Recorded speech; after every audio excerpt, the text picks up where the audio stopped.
ముందుగా వేదిక టీవీ ప్రేక్షకులకు స్వాగతం. వేదిక టీవీ చేపడుతున్న సర్వే ఏదైతే ఉందో ఇది కేవలం ప్రజల అభిప్రాయాలు మాత్రమే. వేదిక టీవీ అభిప్రాయం కాదు. నిజాన్ని నిర్భయంగా ప్రజలతో మాట్లాడి చర్చించడానికి వేదిక టీవీ ఎల్లప్పుడూ కృషి చేస్తుంది. ఇందులో భాగంగా ఈరోజు సూర్యాపేట జిల్లాకు రావడం జరిగింది. మరి ఈ సూర్యాపేటలో ఉన్నటువంటి కొత్త బస్ స్టాండ్కి చాలా జిల్లాల నుంచి, కొన్ని మండలాల నుంచి, అలాగే గ్రామాల నుంచి ప్రజలు ఇక్కడికి రాకపోకలు సాగిస్తుంటారు.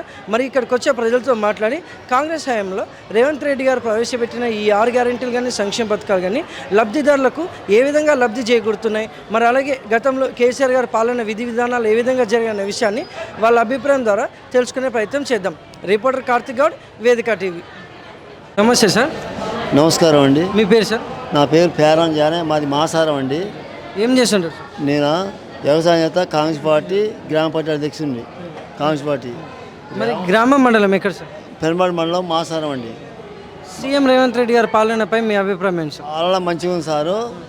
నాది కాంగ్రెస్ పార్టీ నాకు అభిమానం. కానీ ఈ ఫ్రీ బస్సులు లేకుంటే మంచిగా ఉండు. కాకపోతే పెడితే వికలాంగులకు, తర్వాత బల్య విద్యార్థులకు ఫ్రీ పెడితే మంచిగా ఉంటుంది. కానీ ఇది బాగాలేదు. ఎప్పుడు బస్సు ఎక్కుదామని కానీ మా లాంటి వాళ్ళు లేరు, అంతా లేడీస్ వస్తారు. రేవంత్ రెడ్డి పాలన మంచిగా ఉంది. కేసీఆర్ చేస్తుండు. 2001లో ఉద్యమం లేపి మొత్తం చేసి అన్ని చేసి విద్యార్థులు మొత్తం చేపించిండు. విద్యార్థులకు ఏం న్యాయం చేయలేదు. వాళ్ళకు కొద్ది గొప్ప అమౌంట్గా తిప్పారు కేసీఆర్. మా కోదాడు నుంచి ఆలేదాకా నడిచిపోయినప్పుడు ఆయనతో మేము నడిచిపోయినాం. మాకు ఒక ఉద్యోగం గురించి మేము చేసి ఒక దాంట్లో చేసి మీకు తెలంగాణ వస్తే మీకు న్యాయం జరుగుతుంది, 7వ తరగతి పాస్ అయితే మీకు ఉద్యోగాలు అని చెప్పని అన్నది మేము నడిచిపోయి ఎక్కడి నుంచి ఒక కోదాడు నుంచి ఆలేదాకా నడిచిపోయినాం. ఆయన ఏం చేయలేదు.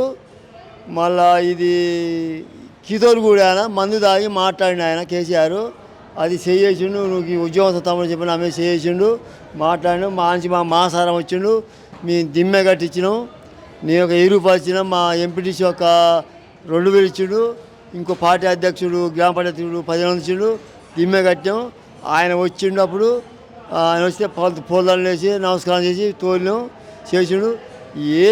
ఇదే తమ్ముడు నువ్వేం చదివావు జమ్ము, నీ పేరు అంటే దాని పేరు జానే అన్న.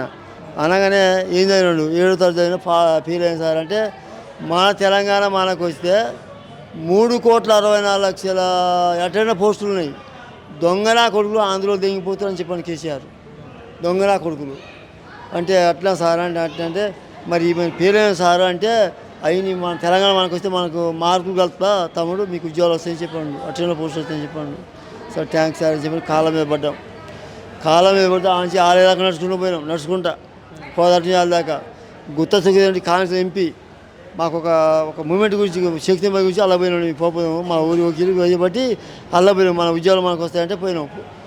అలా ఒక 1 సంవత్సరం 2 సంవత్సరాలు గుత్త సుఖేంద్ర రెడ్డి నువ్వు లెసన్ మాట్లాడుతున్నావు, నువ్వు మిర్యాల గురించి రా, నీ కోదాల నుంచి నీ సంగతి నా సంగతి చూద్దామని చెప్పని కేసీఆర్ గుత్త సుఖేంద్ర డిమాండ్ చేసిండు.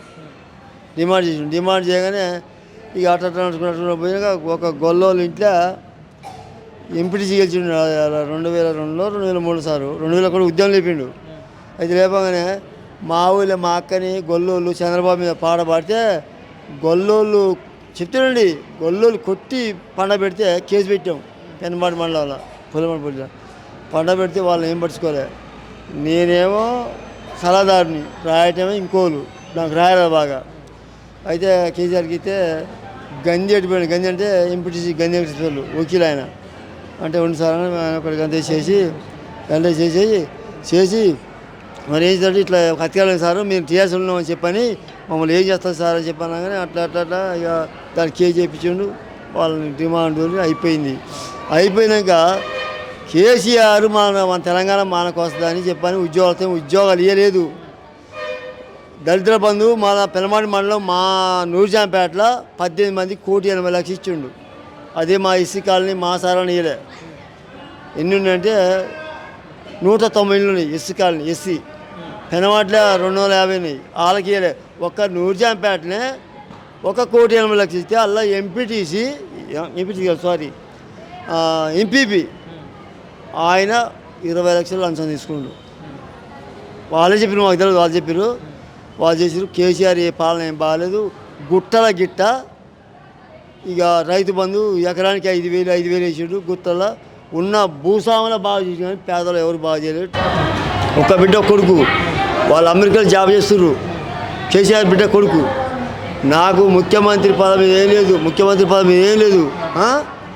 నాకు మన తెలంగాణ మనకు వస్తే నా పేరు లేదు, నేను ముఖ్యమంత్రి పదవి నాకు వద్దు, దళితులకు ఇస్తా, గాది ఎన్నికకి ఇస్తా. నేను చెప్పాను గాది అని ఇంకొక అది ఏది మన తెలంగాణ ఇచ్చేవారికి గాది చంపేసారు. కేసీఆర్ పాలన చేసిండు, ఇష్టం వచ్చి చేసి మొత్తం కొమ్మ కొలం దిగి ఆడ పెట్టిరండి. ఇక నమస్తే సార్, మీ పేరు సార్? మధు. ఏం చేస్తుంటారు? మాది రైస్ మిల్. గ్రామం మండలం? గ్రామం ఎక్కడ సార్? చివెంలో. సీఎం రేవంత్ రెడ్డి గారి పాలనపై మీ అభిప్రాయం ఏంటి సార్? ఏం లేదు, బాగాలేదు. ఏ విధంగా? ఏ విధంగా అంటే కనపడట్లేదా మీకు ఏం బాగుందని? మీరు చెప్పండి ఏం బాగుందో, తర్వాత చెప్తాను. అలా కాదు, మీ గ్రామంలో ఈ 6 గ్యారెంటీ రేట్ కావట్లేదు, మార్కెట్లో అన్నీ కొలాప్స్ అవుతుంది. ఒకటి కాదు, ప్రతి ఒక్కటి అంతే. మరి గతంలో కేసీఆర్ గారి పాలనపై మీ అభిప్రాయం ఏంటి సార్? అప్పుడు మనీ జనరేట్ అయింది కదా. ఈరోజు రియల్ ఎస్టేట్ ఉందా? ఏ బిజినెస్ బాగుంది? ఒక బిజినెస్ బాగుందన్న ఒకదాని పేరు చెప్పండి.